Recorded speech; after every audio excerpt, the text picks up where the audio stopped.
Bonjour. Parfois, il suffit d'un simple SMS reçu par erreur, un bonjour David, pour tomber dans quelque chose de complètement fou. Ah oui, tout à fait. Aujourd'hui, on va explorer une tentative d'arnaque en ligne, mais une vraiment sophistiquée. On a un témoignage super détaillé d'une personne qui a joué le jeu, en quelque sorte. C'est ça. Elle a documenté toute l'interaction. Et notre objectif, c'est un peu de décortiquer ça, comprendre les étapes, l'appât, l'usurpation d'identité et surtout le rôle des fameuses mules financières. Exactement. Alors ça commence comment, ce fameux SMS? La personne répond simplement «ce n'est pas David». Et là, paf, une certaine Emma apparaît. D'accord. Et Emma, elle sort le grand jeu direct. Ah oui, direct. Elle raconte qu'elle gagne, tenez-vous bien, 100 000 $ par jour, grâce aux investissements de son mari, Emmanuel Bézer, un soi-disant milliardaire français. 100 000 par jour. Bon, ça met la puce à l'oreille quand même, hein. Carrément. Mais elle ajoute une couche émotionnelle. Le mari, Emmanuel, serait mourant, cancer de l'œsophage, et il voudrait distribuer sa fortune. Il y a même une vidéo, mais de très mauvaise qualité, hein, pour prouver. Une vidéo, d'accord. Et donc l'offre, c'est quoi? Rejoindre le club? C'est ça. Gagner la même chose, 100 000 $ par jour. Elle dirige la cible vers un site Horizon Capital, Un faux site, on imagine? évidemment. Avec un dépôt, enfin, un faux dépôt initial de 50 000 $. Le but, atteindre 100 000 $ de gains fictifs, juste en cliquant, pour pouvoir soi-disant retirer l'argent. Le classique. Et bien sûr, une fois les 100 000 atteints, Problème. Le compte est bloqué. Motif? Suspicion de fraude. C'est là que le piège se referme. et pour débloquer, Il faut payer. Des frais d'adhésion. 62,50 $. si peu, c'est curieux. Oui, c'est très bas. Peut-être un test, vous voyez, pour voir si la personne mord, ou pour que ça paraisse moins suspect avant de demander plus. Le paiement doit se faire par virement vers un compte Bank of America aux États-Unis. Ok, là ça devient vraiment louche. Un milliardaire français mourant qui demande 60 balles sur un compte US. Exact. Et c'est là que la personne ciblée commence à sérieusement douter.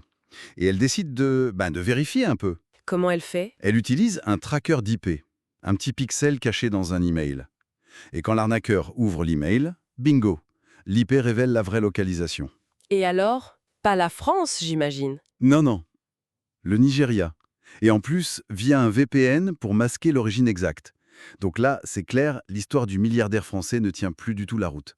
D'accord. Et face à ça, l'arnaqueur, il dit quoi pour justifier le compte aux US? Il invente un intermédiaire, un certain Isaac présenté comme son demi-frère qui vit aux États-Unis.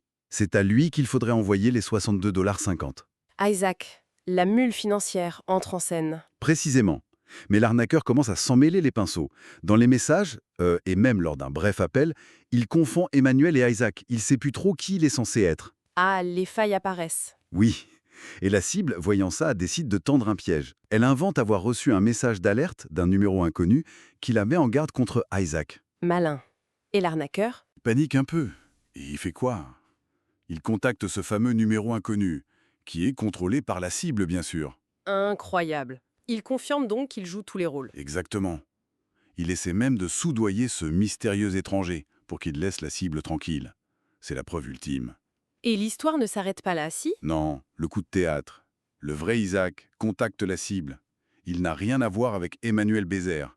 C'est juste un type normal. Le vrai Isaac? Comment ça? Mais il explique qu'il a été contacté sur Bumble, une appli de rencontre par une certaine Samantha, sa petite amie en ligne, soi-disant militaire américaine basée à l'étranger. Oh là là. Et cette Samantha lui demandait de recevoir de l'argent de ses employeurs sur son compte Bank of America. Donc, Samantha, Emma, Emmanuel.